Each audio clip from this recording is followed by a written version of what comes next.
ఓం నమ శివాయ శ్రీ మాత్రే నమః. అందరికీ నమస్కారం. Welcome to our channel Klinkaara devotional and blogs. Subrahmanyeswara Swamy Shashti December 7వ తారీఖు 2024వ సంవత్సరంలో శనివారం రోజున వచ్చింది. అంటే రేపే సుబ్రహ్మణ్యేశ్వర స్వామి షష్ఠి.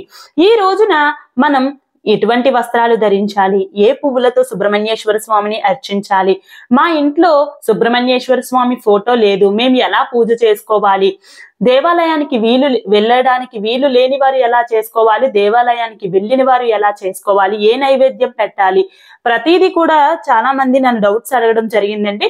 అందువలన ఈ వీడియో మళ్ళీ చేయడం జరుగుతుంది. క్లుప్తంగా మీకు అర్థమైనటువంటి విధి విధానాలు నేను క్లియర్ గా చెప్పడం జరుగుతుంది ఈ వీడియోలో.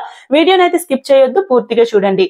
సుబ్రహ్మణ్యేశ్వర స్వామి షష్ఠి డిసెంబర్ 7వ తారీఖు శనివారం రోజున వస్తుంది. ఈ రోజు స్త్రీలు, ఆడవాళ్లు తెల్లవారుజామున నిద్ర లేవాలి, ఇల్లు వాకిలి శుభ్రం చేసుకొని తలస్నానం చేసి ఎర్రటి వస్త్రాలు ధరించడం చాలా మంచిది. సుబ్రహ్మణ్యేశ్వర స్వామి వారి పూజలో ఎర్రటి వస్త్రాలు, ఎర్రటి పువ్వులు, ఎర్రటి అక్షింతలు, ఎరుపు రంగు ఒత్తులతో దీపారాధన చేస్తే విశేషమైనటువంటి ఫలితాలు కలుగుతాయని పండితులు చెబుతున్నారు. కాబట్టి స్నానం చేసిన తరువాత స్త్రీలు ఎరుపు రంగు చీర కట్టుకొని పూజకు సిద్ధం కావాలి.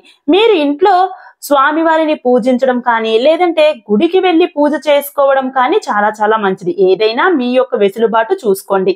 అయితే ఇప్పుడు ఈ పూజ ఇంట్లో ఏ విధంగా చేసుకోవాలి అనేది తెలియజేస్తాను. ఈ పూజ మీరు పూజా మందిరంలో చేసుకోవచ్చు, లేదంటే విడిగా ఒక పీటను ఏర్పాటు చేసుకొని కూడా చేసుకోవచ్చు.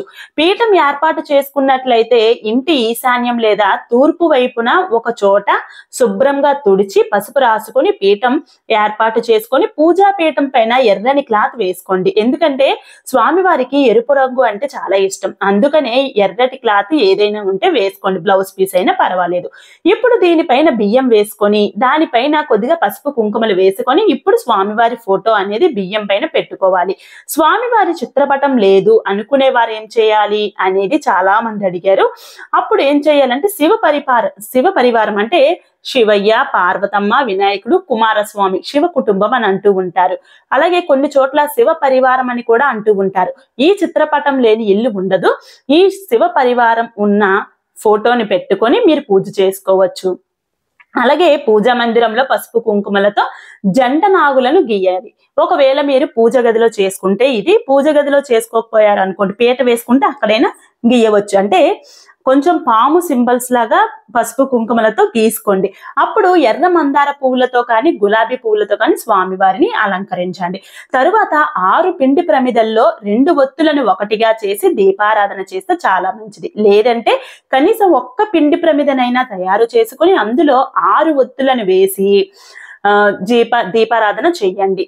12 ఒత్తులతో ఒకే ప్రమిదలో 6 జ్యోతులు వెలగాలి. అంటే 2 ఒత్తులను ఒక ఒత్తిగా చేయాలన్నమాట. అంటే 12 ఒత్తులు కావాలి, మనకు 6 జ్యోతులు వెలగాలి. మీకు అర్థమైంది కదా. ఎరుపు ఒత్తులతో కానీ జిల్లేడు ఒత్తులతో కానీ దీపం వెలిగిస్తే ఇంకా మంచిది.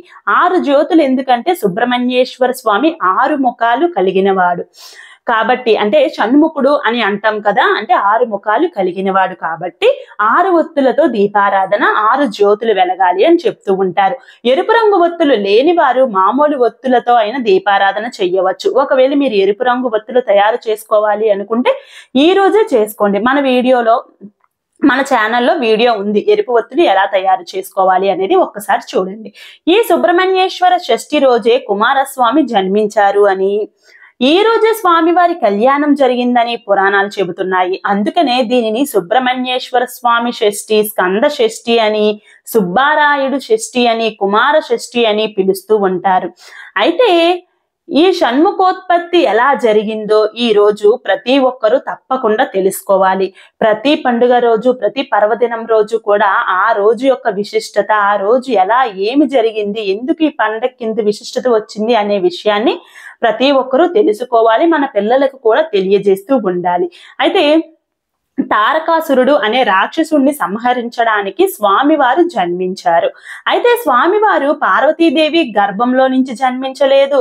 పార్వతీ పరమేశ్వరులు ఏకాంతంగా వాళ్ళిద్దరూ ఉన్న సమయంలో అగ్నిదేవుడు పావుర రూపంలోని వారి ఏకాంత మందిరంలోకి ప్రవేశిస్తాడు.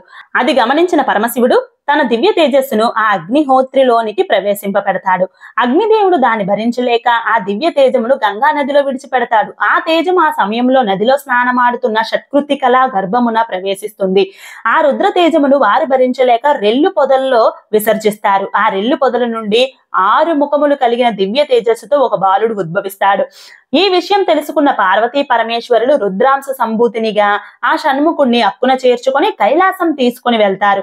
ఆ బాలుడు గంగా గర్భంలో తేజో రూపంలో ఉన్నందున గంగేయ అని, షట్కృత కళావాణి పెంచి పెద్ద చేసిన కారణం వల్ల మరియు 6 ముఖములు 12 చేతులు కలవాడు అగుట వలన షణ్ముఖుడని, కార్తికేయుడని, గౌరీ శంకరుల పుత్రుడు అగుడు చేత కుమారస్వామి అని సుబ్రహ్మణ్యేశ్వర స్వామి వారిని పిలువబడతారు. శరవణంలో జన్మించడం వల్ల శరవణ భవుడు అయ్యాడు.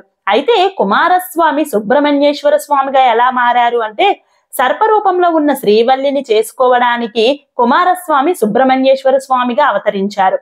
ఇలా అవతరించిన తరువాత వీరిద్దరి వివాహం జరిగింది. అందుకని ఈ రోజున వీరిద్దరి కళ్యాణం జరిగిన రోజు కూడా అని అంటూ ఉంటారు. అందుకనే ఈ రోజున ఎవరికైతే వివాహం ఆలస్యం అవుతుందో అలాంటి వారు గుడిలో జరగనున్న స్వామివారి అమ్మవారిని చూసినట్లయితే, వారి యొక్క వివాహాన్ని కల్లారా వీక్షించినట్లయితే వారికి వెంటనే వివాహం కుదురుతుందని కూడా చెప్తూ ఉన్నారు. అలాగే కావడి ఉత్సవంలో పాల్గొని కన్నులారా వీక్షించినా చాలు, తప్పకుండా వివాహం జరుగుతుంది, సంతానం కలుగుతుంది, మీకున్న సమస్యలు తీరిపోతాయి. ఇక ఇంట్లో కూడా మీ దగ్గర నాగపడగలు ఉంటే వాటిని అభిషేకించండి. ఒకవేళ అలా లేకున్నా పర్వాలేదు, ఎందుకంటే స్వామివారు అభిషేక ప్రియుడు కాబట్టి ఆవు పాలతోనూ, గంధం నీటితోనూ, విభూది నీటితోనూ, శుద్ధమైన గంగా జలంతోనూ అభిషేకిస్తే చాలా మంచిది. నాగపడగలు ప్రతిమలు లేవు అనుకునేవారు బియ్యం పిండితో జంట నాగులను తయారు చేసుకొని అభిషేకం చేసి పూజించవచ్చు. అలాగే శివాలయంలో ఉన్న జంట నాగులకు పూజించవచ్చు. అలాగే శివాలయంలో ఉన్నటువంటి జంట నాగులకు విశేషంగా పూజాది కార్యక్రమాలు నిర్వహించవచ్చు. నాగుల చవితి రోజు ఎవరైతే పుట్టలో పాలు పొయ్యలేదో అలాంటి వారు ఈ రోజు పుట్ట దగ్గరకు వెళ్లి పాలు పొయ్యడం కూడా చాలా చోట్ల చూస్తూ ఉంటాము.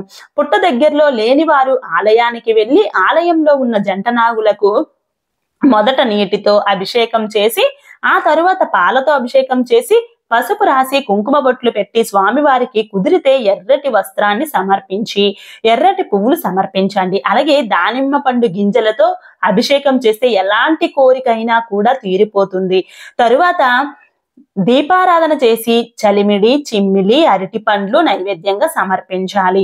తరువాత సంతానం కలగని వారు భార్యాభర్తలు ఇద్దరూ కూడా ఆ ప్రసాదాన్ని తినడం వలన ఖచ్చితంగా సంతానం కలుగుతుంది. అలాగే మీకు ఉన్నటువంటి సమస్యలు కూడా దూరం అవుతాయి.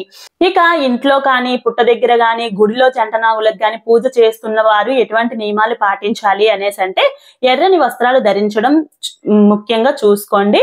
అలాగే ఎర్రటి పువ్వులు, ఎర్రటి అక్షింతలు ఉపయోగించండి. నైవేద్యంగా చలిమిడి, చిమ్మిలి తప్పనిసరిగా సమర్పించండి. వీటితో పాటు మీకు కుదిరితే పానకం, వడపప్పు కూడా సమర్పించవచ్చు. అలాగే పూజ చేసుకునే వరకు కూడా మీరు ఉపవాసం ఉండండి. తర్వాత పూజ అంతా అయిన తరువాత మీకు అక్కడ నివేదించినటువంటి ఏదైతే నైవేద్యం ఉందో దానిని తీసుకోండి. ఇంకా నూనె లాంటివి తగిలినవి ఏవి తీసుకోవద్దు. అలాగే ఈ రోజు సంతానం కోసం ఎవరైతే మీరు పూజ చేస్తున్నారో వాళ్ళు చాకు లేదా కత్తిర లాంటి వస్తువులను అస్సలు యూజ్ చేయవద్దు. కూరగాయలు కూడా కత్తిరించకుండా చేతితో విరిచి వండుకునేటువంటి ఆహార పదార్థాలు అంటే చిక్కుడుకాయలు అలాంటివి ఉంటాయి కదా, అలాంటివి వండుకొని తినండి. కత్తిరతోను చాకుతోను ఎటువంటి పనులు కూడా మీరు చెయ్యవద్దు. అలాగే పొట్లకాయ, బీరకాయ లాంటివి కూడా అస్సలు తినవద్దు. వివాహం కాని వారు ఈ షష్ఠి తిథి మొదలుకొని వరుసగా సంవత్సరం వరకు ప్రతి నెల వచ్చే శుద్ధ షష్ఠి రోజున ఆలయంలో జంట నాగులకు అభిషేకం చేసి పూజిస్తే సంవత్సరంలో మీకు ఖచ్చితంగా వివాహం జరుగుతుంది అని కూడా శాస్త్రంలో, పరిహార శాస్త్రంలో చెప్పడం జరిగింది. అలాగే సొంత ఇంటి కళ అంటే సొంత ఇల్లు లేక బాధపడేవారు ఏమిటంటే పాలు, దానిమ్మ గింజలతో స్వామివారికి అభిషేకం చేసి అలాగే చలిమిడి, చిమ్మిలి నైవేద్యంగా పెట్టిన వారికి ఖచ్చితంగా సొంత ఇంటి కళ కూడా నెరవేరుతుందట. ఇలా ప్రతి మంగళవారం చెయ్యవచ్చు, లేదంటే నెలలో వచ్చే శుద్ధ షష్ఠి రోజు చెయ్యవచ్చు. గుడిలో జంట నాగులకు పాలతో అభిషేకం చేసి పూజిస్తే తప్పకుండా సంతానం కలుగుతుంది. వాళ్ళు నియమాలు తప్పనిసరిగా పాటించండి, భక్తి శ్రద్ధలతో చేయండి. ఇలా మీరు ప్రతి మంగళవారం కూడా చెయ్యవచ్చు. ఏమేమి చెయ్యాలి, ఎలా చెయ్యాలి అనేది మీకు అర్థమైందనే అనుకుంటాను. మీకున్న ఏ సమస్య అయినా కూడా తీరాలి అంటే అసలు నాగశక్తికి ఉన్నటువంటి శక్తి ఇంక దేనికి కూడా ఉండదు అని శాస్త్రాలు ఘోషిస్తూ ఉంటాయన్నమాట. కోరిన కోరికలు తప్పకుండా తీరితే సుబ్రహ్మణ్యేశ్వర స్వామికి ప్రత్యేకంగా విశేష పూజలు అందుకునే రోజు శుద్ధ షష్ఠి, అది మార్గశిర మాసం. చాలా చాలా మంచిది. మీ అందరికీ కూడా నియమాలు ఏమిటి, ఎలా పూజ చేసుకోవాలి, ఇంట్లో అయితే బయట ఎలా చేసుకోవాలి, దీపధూప నైవేద్యాలు పంచోపచార పూజలు ఎలా చేసుకోవాలి అనేది క్లియర్ గా మీకు అర్థమైందని అనుకుంటాను. మరొక మంచి వీడియోతో మీ ముందుకు వస్తాను. నమస్కారం, మీ యమున.